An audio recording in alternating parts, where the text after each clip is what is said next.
Hello everyone, welcome back for another light novel review. Today I am reviewing volume number 3 of Gakuto Mikumo's light novel series, Strike the Blood. In this one, the fourth primogenitor Kojo finds himself drawn into a strange occurrence that is happening on his island. There are apparently sort of these twisted evil angels that are dueling at night and destroying parts of the city. And being a fairly powerful vampire, well, Kojo just can't help but get himself involved in the whole mess. Really, in a nutshell, I'd say probably the biggest problem with this series now is that we are at book 3 and it is the exact same book almost as books 1 and book 2. We have a problem. Kojo needs to find a more powerful beast vassal within himself to beat the problem. Suck blood, win fight. And I know that's a spoiler, and I don't really do spoilers here, and I really try to avoid it, but at this point, there's just no getting around the fact that as far as this title seems to go, this is what's happening. I forgot the introduced new cute girl. In fact, we had 2 new cute girls in this volume. It's the same story over and over again so far. And as much as the dialogue and relationship between Yukina and Kojo was kind of entertaining, now we're in the 3rd book. They've been through a lot of crap together. Kojo has proven himself to be more than just a slightly decent guy, and he still gets the same crap from everybody. Even though he's a fairly decent guy, everybody treats him like he's a closet pervert.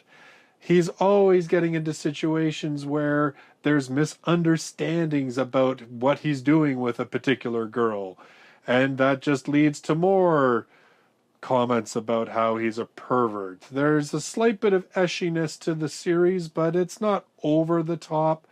But again, it's a very similar sort of thing that we see in every single book, and how the girls behave towards Kojo and this ever-expanding harem that he has. This series, if you like what it is, if you liked Volume 1 and you liked Volume 2, you will probably like Volume 3 because it is, like I said, almost the exact same story. The only thing that changes is a few new characters are introduced, and we get very, very small breadcrumbs about sort of a larger story. And I think at this point I would have to say that it is the larger story that really is the only reason that I'm reading these books. Plus, the hope that it'll break a mold fairly soon. I mean, I believe I think there's like 15 or more volumes. I can't remember off the top of my head.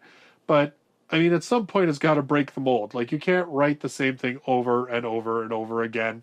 And there are these overhanging storylines of how did Kojo become the 4th primogenitor? And there's now this suggestion of this bigger story that because the 4th primogenitor is ascending, that it means that there is something potentially bigger, badder, more earth-shattering on the way. We also have no idea what's going on with Kojo's sister or what the events were that traumatized her towards demonkind so many years ago.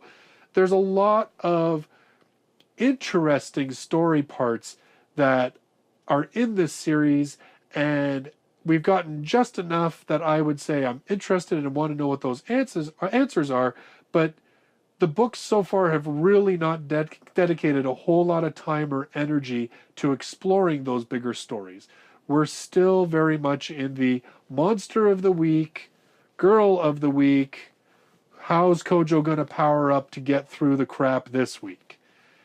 And like I said, that's probably not horrible, but when I see when I'm reading like so many other light novel series, and you can see as soon as book 3 or book 4 in the series that it's really taking a turn and that there's changes and evolutions in some of the characters and the relationships, it's kind of a bummer to have a book that really doesn't feel that way. It feels like it's just a rehash of the same formula that's worked in the first two books. Did I hate it? No, in fact, I read through it fairly quickly. I mean, they're a fairly easy read. They're enjoyable enough for what they are.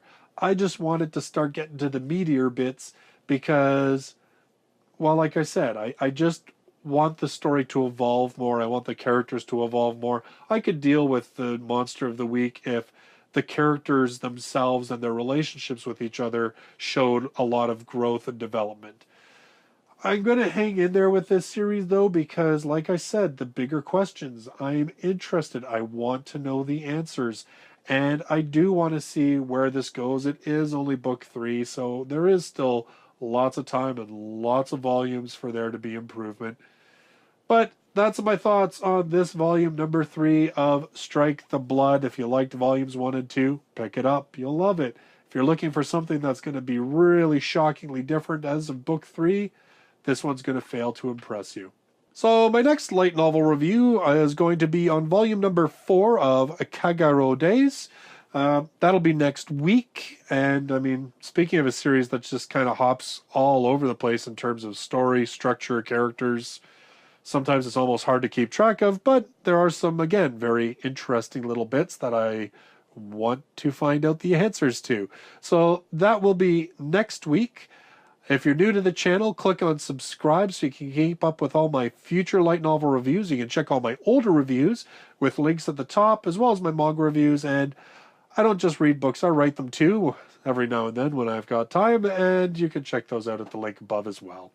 Thanks so much for watching the video. I look forward to seeing you in the next one. Until then, bye-bye for now.